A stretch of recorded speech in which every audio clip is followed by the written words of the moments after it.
is not the mind or the instruments. That doesn't mean that the person stops acting. Just as a person does not stop enjoying the sansara. Exactly. It is this quote unquote self-realization is not a shock. Oh my God, how foolish. Foolish. I was. And of course that foolishness brought a lot of foolishness as a consequence. And you know what the foolishness is? Fear. Jealousy. That's what it is. Greed. Suffering. Anger. Selfishness. And it's natural that that happens. Why? Because the vritti is so strong that this thought that has come up, that I have imputed upon the Atma that I am this ugly guy, or the beautiful guy, or intelligent fellow. In other words, and I'm giving the instruments the status of me, when they're nothing but instruments. They're tools. So to distinguish this is moksha.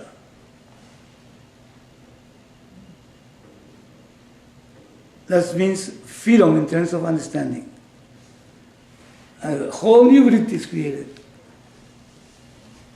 You know, there is in Sanskrit, in the tradition, they said vakya vritti. Vakya vritti. What does the word vakya mean? Speech or... Speech. Statement. Is that right? Yeah.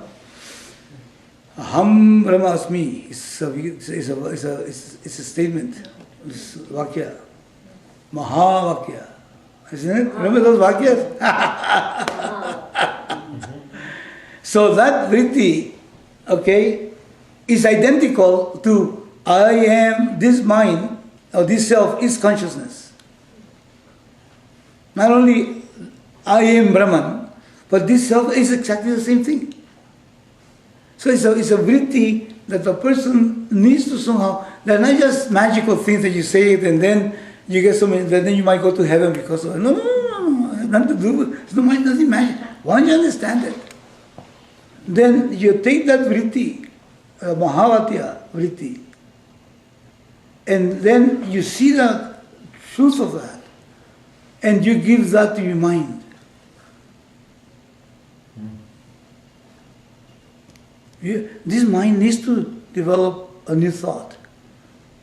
And the new thought has to be based on proper understanding. And it cannot be a conditioning because it becomes another delusion. It has to be thoroughly understood something. Like taking the class in astronomy to see that the sun really doesn't rise. You might believe it doesn't rise because somebody said so. Well, my teacher said that the sun doesn't rise. Then the teacher is, okay, come over here. How do you mean it doesn't rise? If the teacher is a good teacher, he's not going to accept and put your grade. Because, he said it doesn't rise, the same, didn't repeat. Now he's got a 10, a star. No, wait a minute. How is it doesn't rise? Is that right? Otherwise the knowledge is not yours. It becomes what? The teacher's knowledge, isn't it? The professor. So the Shastra says that the nature of yourself is older than the body, mind, senses. So you say, hey, I am the whole. How do you arrive at that? How are you the whole? That needs to be. That means if the person somehow has difficulty with that, it means the vritti is not established yet. And then they just say, I'm able to say very well, but my wife will tell you that I'm still just as petty as before, but I speak big words. That's all there is. Bull. Bull. Pretend. Yeah. And I might even be deluded to think that I am that. It's okay. So the Vedanta is not to condition anybody. The Vedanta is for you to realize it. To realize it means to come to a oh my God, this is true. And the vritti then that vritti needs to start ruling. Just like right now, this other thought that has come, that has imputed upon the self, that I am the instruments. And that's the one that rules, that's why we're miserable. So then this new vritti comes and starts ruling, and my God, well, that's why Lord Krishna told Arjuna in the Bhagavad Gita, in the first chapter, when he was saying all these wonderful things about dharma and all that stuff, he says, hey, you're speaking very wise words, but look at you, you're crying, my God. You got tears coming down your eyes, your cheeks. He says, wise person doesn't suffer. In what sense? In other words, the vritti is correct. And because the vritti is correct, then he says, who was born and who dies? But we become fixated on the, I'm going to give this word, egocentric outlook. You heard the word egocentric, isn't it? Mm-hmm. Now, this thought that has been imputed upon the Atma, that I am the instrument, is an ego-centered, centered upon the ego-centered assumption. Now, look at this. Let's suppose it's difficult for me, to recognize myself as the essence, Atma, as the essence of the instruments. Okay, let's just suppose, follow that, and I watch this. I have trouble with that. In the Bhagavad Gita and all the Shastras, they say, no problem. In order for this ego-centeredness to start becoming diluted, diluted, or start disappearing, take Ishvara as the giver of the results of all actions. Now you've been initiated into this knowledge, and you want to own up the knowledge.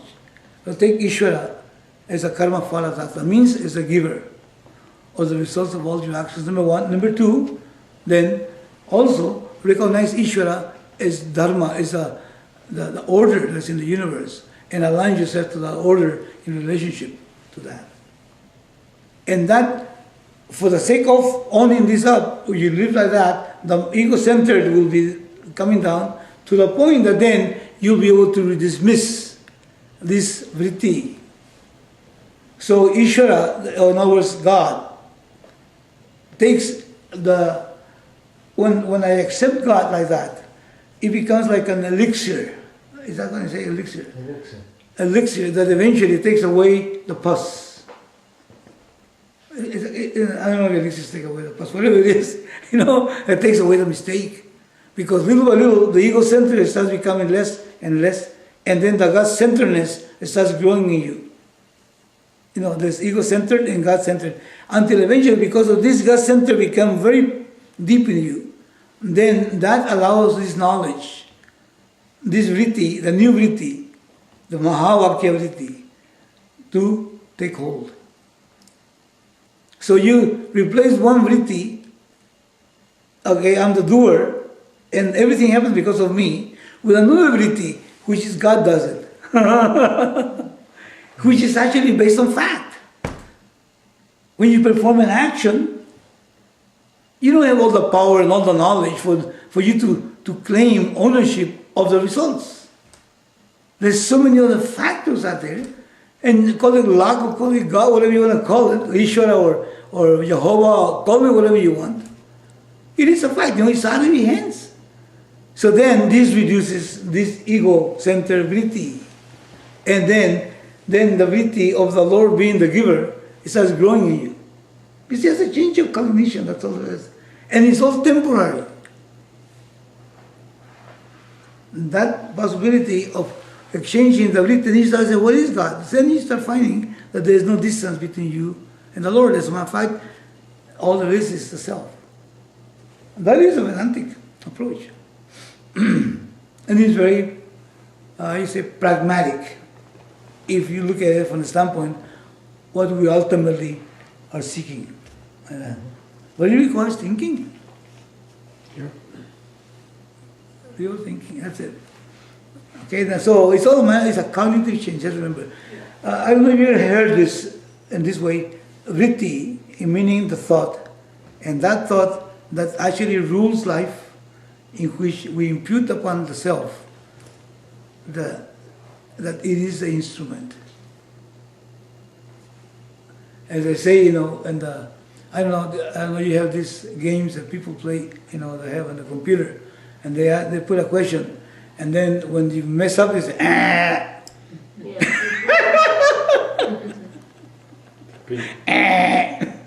Remember that? So whenever you start, somebody says, "Hey, you look very good." Oh my God! They say, "What happened to you? You look younger." Then you go, I'm just making fun of this, but somehow whatever works to be able to get rid of this vritti.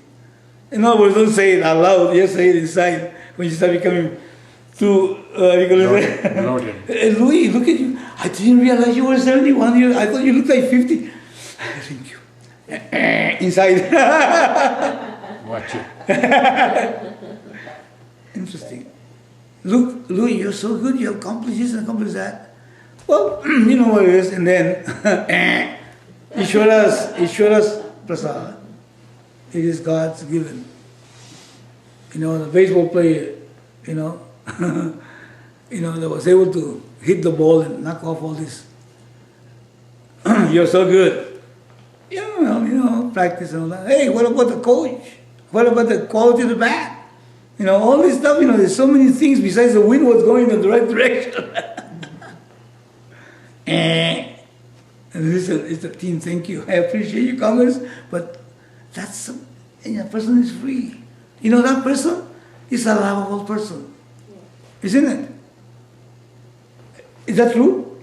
A person that recognizes is a lovable person. The person doesn't have to be seeking love.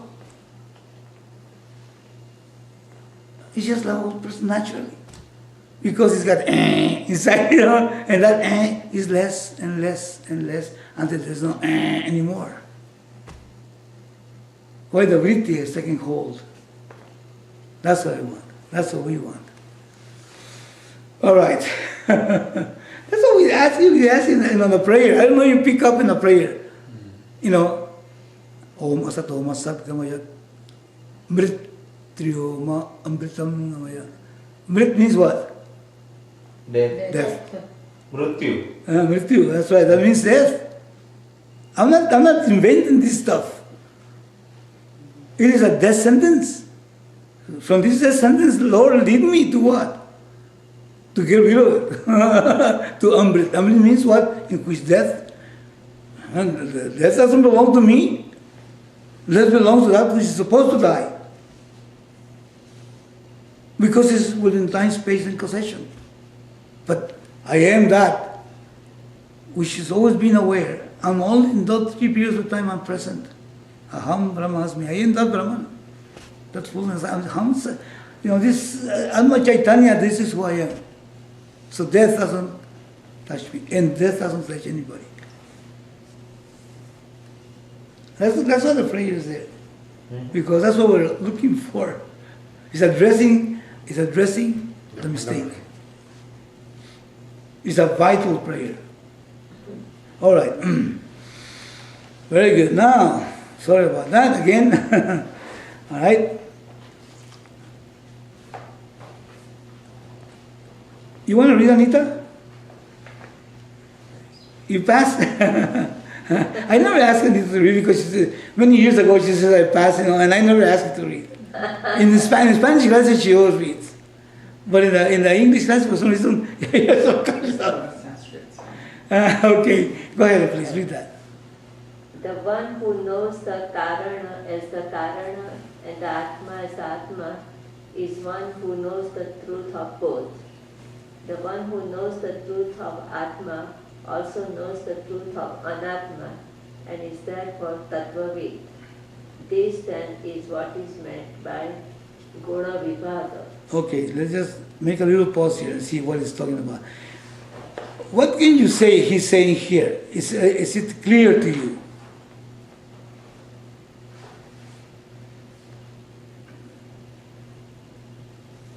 The one who knows the Karana, what is the Karana?